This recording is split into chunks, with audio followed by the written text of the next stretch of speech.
O Hindus, slaughtering you is easier for us than slaughtering a cow. Says who? Says Islamic State of Iraq and Syria.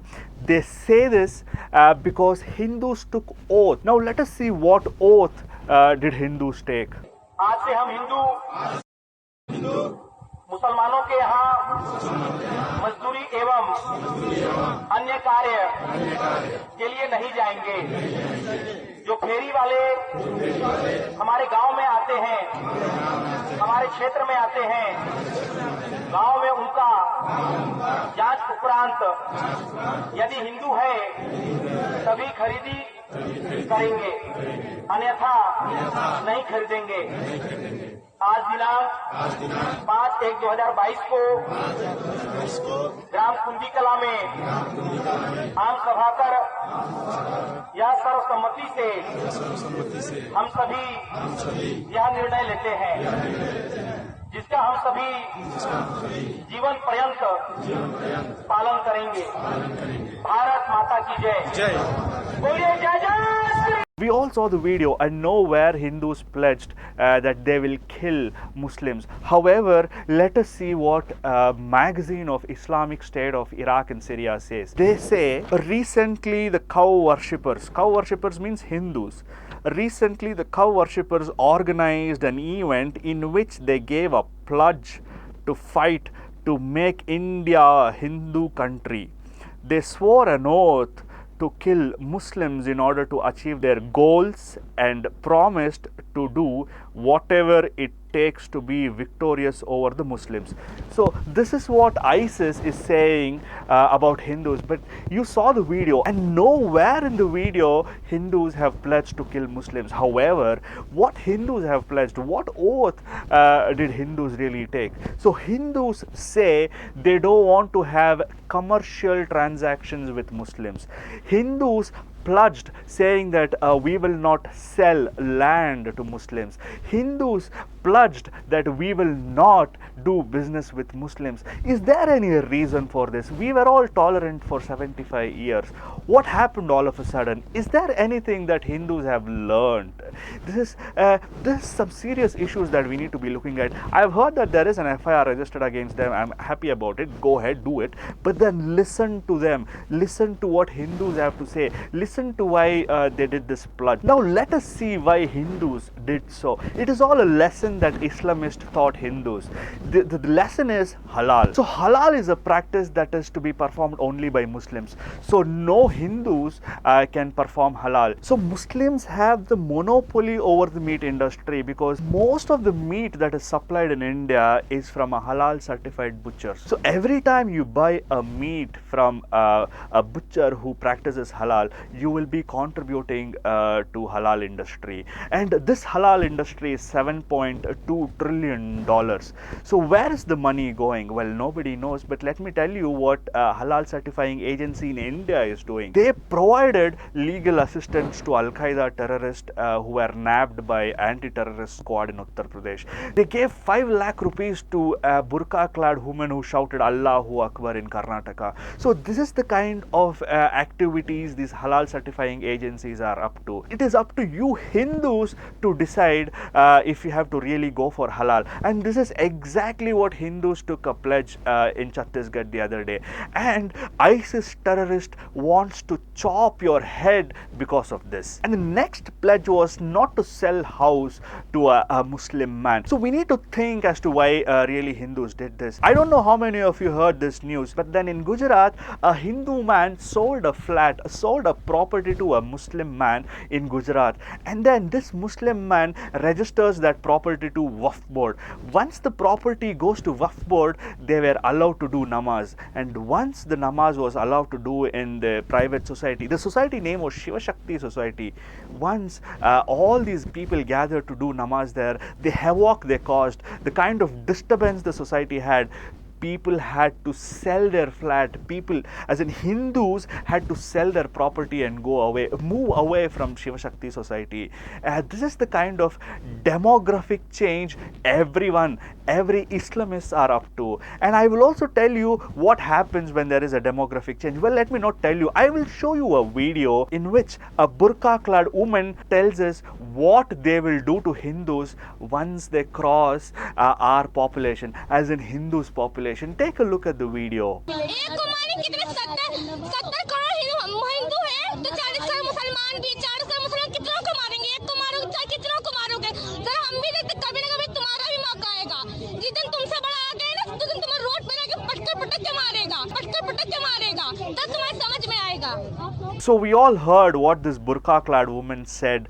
So the day Muslims population outnumbers Hindus in India, it seems they will hunt us down on the streets. So this is exactly what demographic change can do to Hindus. And remember, dear people, this is the only nation that we have. In case if there is a civil war in Pakistan, Muslims from there can go to other 56 Islamic nations. But then if the same happens here, we have nowhere to go. Hindus have no place to go. So knowing this, Hindus took the pledge of not to sell their properties to Muslims. Next pledge was to boycott them commercially, not to do any commercial transaction, nor hire them for any domestic purposes or domestic help.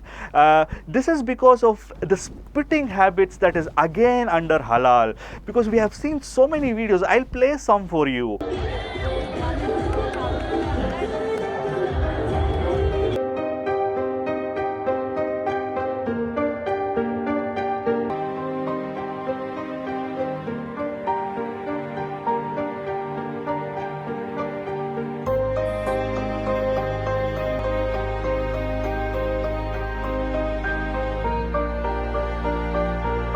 And we have also had many Islamic scholars justify this. They say we spit on the food because to do away with demons in the food. We are those people who consider food sacred. Annapurne Sadapurne Shankara Pranavallabe Jnana Vairagya Siddhartam Bhikshandehi Cha Parvati. This is what we believe in. We see God in food, but then there is this community who thinks there is demon in the God. We don't know how true that is. So Hindus decided, or they took a pledge not to do any commercial transaction, not to hire any domestic helps, just to avoid to pay and eat their spit. This makes sense to me, dear people. So the next page of this magazine talks about the Indian politics. They talk about the politics of BJP, they talk about the politics of Congress, and they also have this pictorial representation where they have Narendra Modi's photo on one side and Yogi Maharaj's photo on the other side. And they also have this sword on Indian map. Let me read what they have to say about the Indian politics, dear people.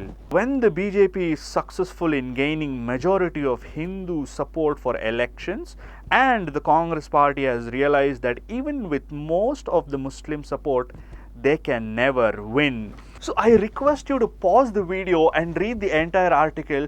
Here you will see ISIS terrorists saying that Congress will not help Muslims because it wants to appease the Hindu majority because of the polarization that has happened. And I give all the credit to Congress party because it is who they started the polarization here in India. Now they are witnessing the taste of their own medicine.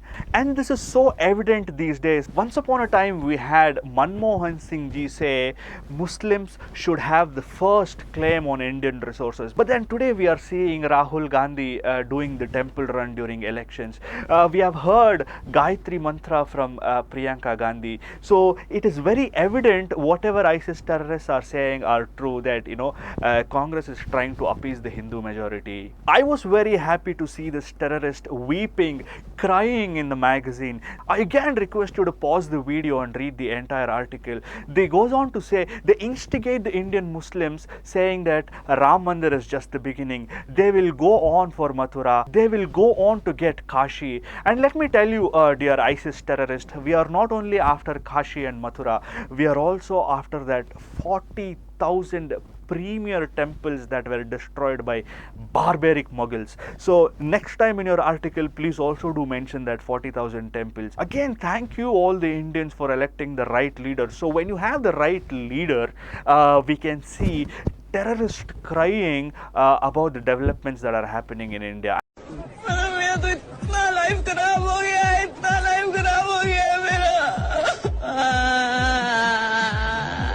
And I request you to continue the same. So here is another page from ISIS magazine.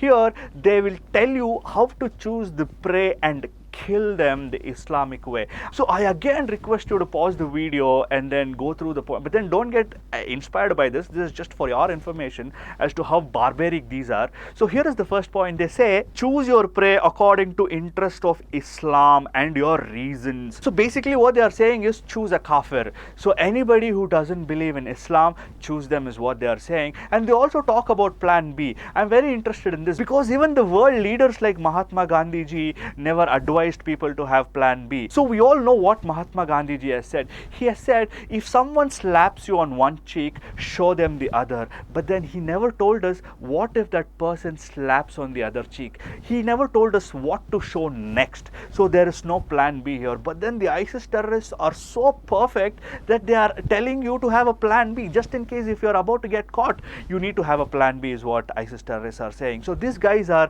excellent. So very quickly, let's go on to the next page.